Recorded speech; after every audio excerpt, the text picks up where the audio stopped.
Over the past few years, the Chinese government has introduced many new laws and updated laws that ban different forms of violence and gore within video games within the country. They currently have laws regarding bans on the depiction of dismemberment of human body parts, skeletons, since it is seen as disrespectful to the dead and their ancestors, as well as depictions of blood, but developers had found ways to get around these bans. They used to just change things like skeletons to different types of monsters, and you used to be able to change the color of blood to something besides red, to something a little bit more unrealistic like neon greens or oranges. But that ban has become much more strict, and now anything that can be perceived as blood is banned from being sold within the country. And now the word kill cannot be used in games in any form, from the title to in-game text or dialogue. And now, if your game was already fully licensed in China, you now run the risk of having that license withdrawn until you can change the game in compliance with the new rules. I have a lot of questions about these new laws. What about older things, like maybe older versions of Call of Duty?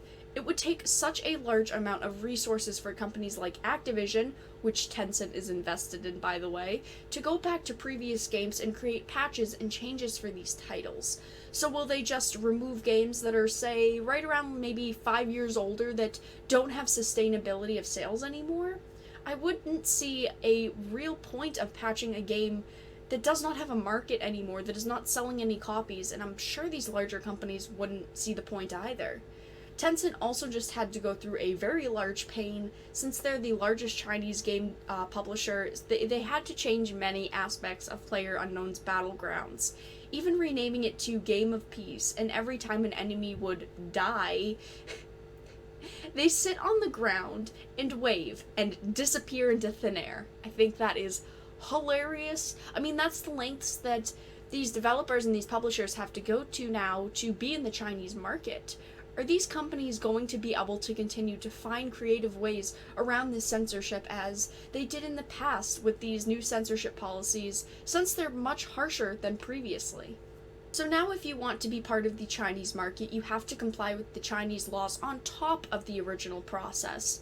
If a company does not want to put resources into regionalized versions of the game, we are going to be forced to play games that comply with Chinese censorship laws and not the country that we live in. Therefore, in this situation where China is in ways dictating the content that we see, because if these companies choose to create a game which only conforms with Chinese regulations, it means we are being forced to conform with Chinese regulations. Many people have also speculated that the Chinese regulations are part of the reason why Sony has started censoring games, so that they can easily slip into the Chinese market without having to modify anything.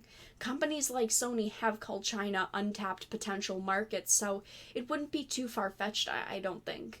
I understand that there are also issues domestically in the United States that Sony has been citing for their current censorship practices. Although I do believe that, of course, I have no doubt that those are definitely part of it, we really cannot ignore that there is a possibility that they want to be able to easily access their way into these emerging markets. Also, look at the Epic Games Store.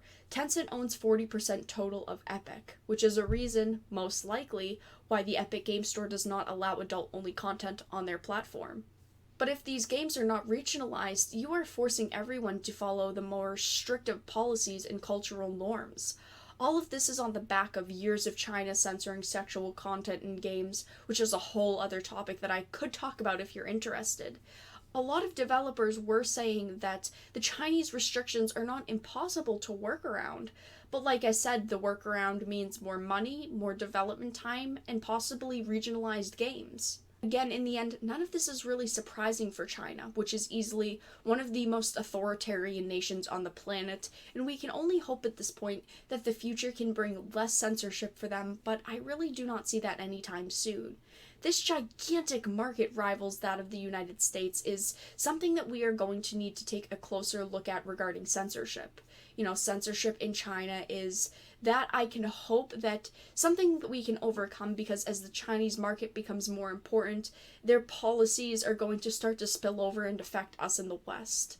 This is definitely a topic that I do plan to discuss more and to follow closely, but for now that's all I really wanted to talk about for today. If you guys enjoyed this video, make sure to give it a like, and of course if you did not, make sure to give it a dislike. I appreciate your support either which way, but I hope that you enjoyed, and I will talk to you guys again really soon.